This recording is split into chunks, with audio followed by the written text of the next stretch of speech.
नमस्कार मित्रांनो, आज आलो आपण शेतात आपण आज कपाशीची जी कैरी आहे ती मोठी होण्यासाठी आज आपण त्याला वॉटर सुपूरमध्ये पंपाद्वारे आपण 43 तर सोडणार आहे. 43 तर काय होतं तर मित्रांनो, ही जी कैरी दिसते हिची साईज मोठी होते. याचा वापर आपण कपाशीला फुलं लागलेले असतात तेव्हा आपण केला जातो. हे सोडल्याने कपाशीची फुलगड पण थांबते.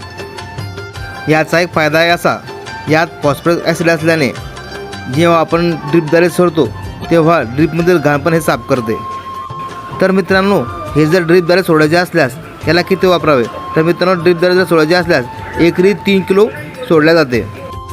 आणि जर तुम्हाला फवारणी करायची असल्यास 15 लिटरला 80 ते 100 ग्रॅम वापरावे. मित्रांनो, व्हिडिओ कसा वाटला नक्की कळवा व चॅनलला लाईक करायला व सबस्क्राईब करायला विसरू नका. जय जवान जय किसान.